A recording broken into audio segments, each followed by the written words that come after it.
Halo semuanya, ketemu lagi. Jadi pada video kali ini sesuai dengan judul dan thumbnail dari video, kali ini gue akan merakit PC dengan budget kurang lebih sekitar 1 jutaan lagi. Dan di video-video gue sebelumnya juga gue ada sempat bikin beberapa konten rakitan, yaitu konten rakitan PC 1 jutaan, terus 2 juta, 3 juta.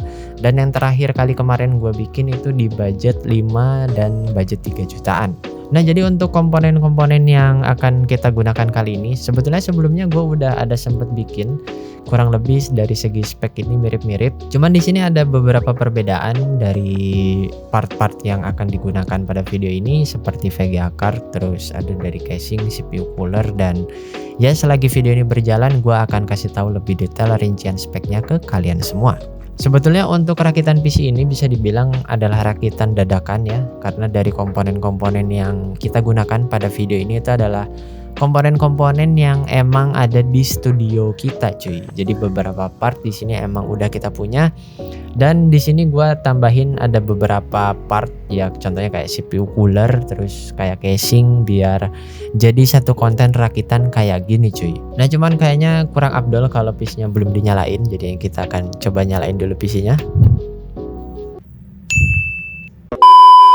Ya kurang lebih dari PC-nya itu nantinya akan jadi seperti ini. Nah kira-kira apa aja nih komponen-komponen yang akan kita gunakan pada rakitan PC kali ini. Tapi di sini sebelum gua lanjut lebih dalam lagi ngebahas detail soal komponen-komponen yang akan kita gunakan di video ini, jadi gua itu sering nemu ya dari kalian itu yang komentar soal power supply cuy. Jadi memang di video-video gua sebelumnya itu gua ada menggunakan power supply yang mungkin kedengarannya agak kurang rekomen gitu cuy ya, kalau misalnya dirakit di PC rakitan. Contohnya kayak power supply Korea, terus power supply second itu ada power supply dari FSP kalau nggak salah. Dan dari kalian juga banyak yang nyaranin untuk pakai power supply yang agak bagusan dikit gitu cuy, dari video yang gue rekomendasiin. Ya minimal udah mempunyai sertifikasi 80 plus lah, secara garis besar yang gue tangkap itu seperti itu cuy. Cuman di sini gue pengen sedikit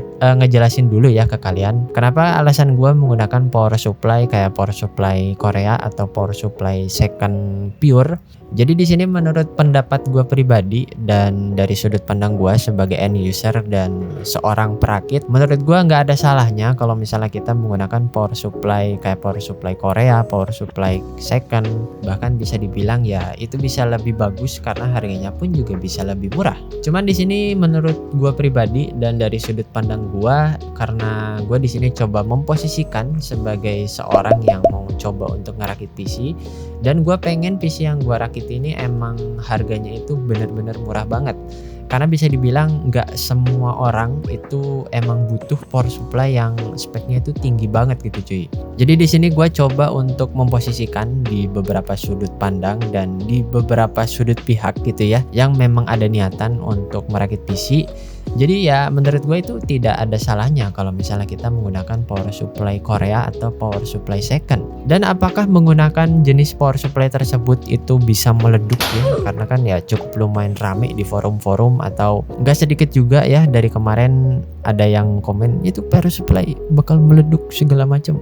Menurut gue pribadi salah satu faktor yang bisa menyebabkan power supply meleduk atau berasap itu ya bukan pure dari power supply-nya. Kalian juga harus tahu dari kelistrikan rumah kalian itu benar-benar stabil atau enggak cuy, karena dari kelistrikan di rumah pun juga itu bisa dibilang jadi salah satu faktor utama yang bikin power supply kalian itu bisa awet atau enggak. Jadi bisa dibilang ya ini kondisional aja. Dan untuk pembahasan power supply ini emang menurut gue ini nggak akan ada habisnya. Pasti akan ada orang yang pro dengan power supply yang bagus atau power supply yang harus menggunakan efisiensi 80 plus. Jadi ya bisa dibilang untuk pembahasan power supply ini tidak ada habisnya. Makanya di video-video gue sebelumnya gue selalu bilang untuk pencari komponen ini emang harus kalian sesuaikan dengan kebutuhan kalian cuy. Salah satu tips dari gue buat kalian yang pengen PC-nya itu bisa lebih awet dan tahan lama, gue sangat saranin ke kalian untuk memasang stabilizer di rumah cuy. Atau enggak kalau misalnya kalian punya budget lebih, kalian bisa investasiin menggunakan UPS. Karena dari kedua alat itu emang sangat-sangat ngebantu banget biar komponen-komponen di PC kalian ini bisa awet. Karena bisa dibilang dari kelistrikan di Indonesia ini emang kurang stabil ya. Ada beberapa daerah yang memang kondisi listriknya itu stabil, tapi juga ada beberapa di kondisi daerah tertentu memang dari segi listriknya itu ya nggak stabil gitu, alias naik turun. Ya oke, mungkin itu dia ya sedikit pembahasan gua soal power supply ini ya, karena di video gua sebelumnya itu emang cukup lumayan banyak yang komenin soal power supply ini cuy. Jadi ya itu penjelasan dari gua. Oke, sekarang kita akan masuk ke pembahasan inti ya. Ini komponen-komponen apa aja yang gue gunakan di rakitan PC budget 1 jutaan ini. Lebih tepatnya PC yang kita rakit ini di budget 1,4 jutaan. Ya 1,5 juta lah ya. Jadi di sini untuk prosesornya kita menggunakan prosesor dari Intel, yaitu Intel Core i5 3470. Untuk prosesor generasi keempat atau generasi ketiga, gue sangat saranin ke kalian semua untuk langsung menggunakan start awal itu di prosesor Intel Core i5. Kalau misalnya mau ngerakit PC pertama kali dan start di DDR3, karena menurut gue Intel Core i3 Gen 2, Gen 3, Gen 4 itu udah kurang rekomen cuy. Bahkan bisa dibilang Intel Core i5 aja ini tuh sekarang menurut gua pribadi itu cukup lumayan pas-pasan. Menurut gua ini tuh prosesor yang emang udah pas banget gitu cuy, nggak kurang dan ya nggak lebih gitu. Intinya ini prosesor itu pas. Dan dari harga prosesor ini juga menurut gue cukup lumayan dapat lah ya price to performance-nya. Karena di harga prosesor ini itu sekarang untuk harga pasarannya itu sekitar 230 ribuan. Bahkan mungkin kalau misalnya kalian pinter nyari yang lebih murah lagi itu bisa dapat di harga 100 ribuan. Ya 190 atau 200 ribu lebih dikit lah cuy. Kemudian di sini untuk motherboardnya kita menggunakan motherboard dari Zyrex. Dan ini Zyrex H61. Sebetulnya untuk motherboard yang kita pakai ini adalah motherboard second, dan untuk harganya sendiri gue dapat motherboard ini cukup lumayan murah. Gue dapat motherboard ini tuh harganya kurang lebih sekitar 150 ribuan aja. Terus di sini untuk memori RAM-nya kita menggunakan memori RAM dari Hynix yang berkapasitas 2x8 GB dengan speed 1600 MHz. Memori RAM Hynix ini emang jadi salah satu andalan rakitan PC Kerehori kita ya. Dari awal video gua bikin, memori RAM yang satu ini tuh nggak pernah ketinggalan cuy. Bisa dibilang memori RAM dari Hynix ini memori RAM yang tidak pernah absen dari video-video gua sebelumnya, karena gua selalu ngandelin memori RAM ini karena dari harganya juga dia murah. Terus kondisi yang bisa kita dapatkan di pasaran juga dengan kondisi baru cuy. Ya cukup lumayan rekomen lah di harganya. Lanjut di sini untuk mendinginkan prosesor 3470, karena PC rakitan kali ini emang gua pengen bikin temanya tuh RGB kayak gini ya, RGB colorful. Jadi untuk CPU coolernya di sini kita pasangkan yaitu CPU cooler dari Jonesbo CR100. Untuk CPU cooler berdiameter 80 mili menurut gua ini cukup lumayan rekomen lah ya, karena dari segi desainnya pun juga ini cakep. Warna RGB-nya juga nggak terlalu ngejreng banget, nggak terlalu lebay, dan yang paling penting harganya ini murah cuy. Ini kalau nggak salah harganya sekitar 130 ribuan. Dan udah sangat cukup banget untuk menghandle TDP dari prosesor yang kita pakai ini. Kemudian di sini untuk storage-nya kita menggunakan storage dari SSD yang berkapasitas 128 GB dan hard disk 500 GB. Kemudian di sini untuk VGA card-nya, di sini kita menggunakan VGA card dari Nvidia yaitu Nvidia GTX 550 Ti 1 GB 192 bit DDR5. Kemudian untuk power supply yang kita gunakan pada rakitan kali ini kita menggunakan power supply dari Aerocool. Untuk kapasitasnya ini di 500 watt. Kemudian yang terakhir di sini untuk casingnya kita menggunakan casing dari Furion yaitu Furion Glassify yang berwarna hitam. Nah itu dia kurang lebih komponen yang kita gunakan pada rakitan PC kali ini.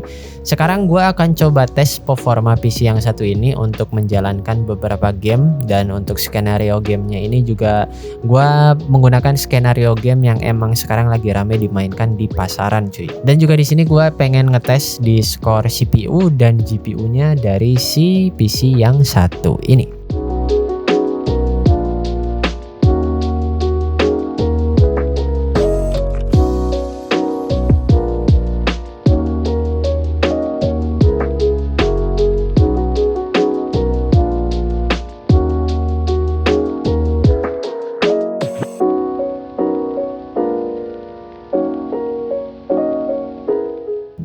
Oke, sekarang kita akan masuk ke pengetesan gamenya. Di sini untuk pengetesan game gua jalankan di resolusi 1366 kali 768 dan untuk gamenya sendiri di sini kita akan tes beberapa game ya, kayak game dari Genshin, PES, Valorant, PB dan GTA 5. Di sini untuk game Genshin Impact di resolusi 1366 kali 768p dengan preset grafik low.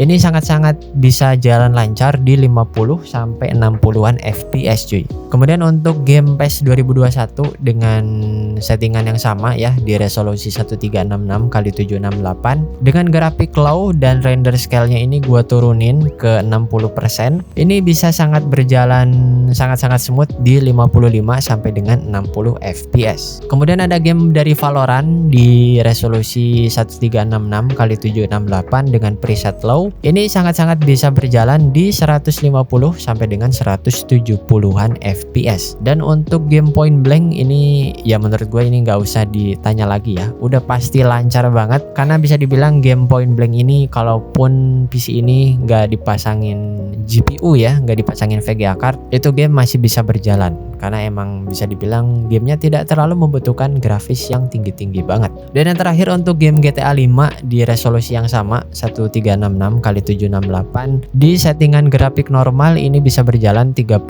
sampai dengan 38 FPS. Untuk pengetesan game ini kenapa gua setting di resolusi 1366 karena di sini gua coba untuk memaksimalkan kira-kira komponen-komponen yang kita gunakan seperti ini itu bisa berjalan lancarnya itu di game seperti apa cuy. Karena gue sangat-sangat gak ngerekomendasiin untuk PC rakitan ini untuk menjalankan game di 1080p karena dari VGA cardnya sendiri jujur ini VGA itu udah kurang sanggup ya kalau misalnya kita ajak running di game dengan resolusi 1080p cuy. Ini pasti udah engap-engapan banget lah.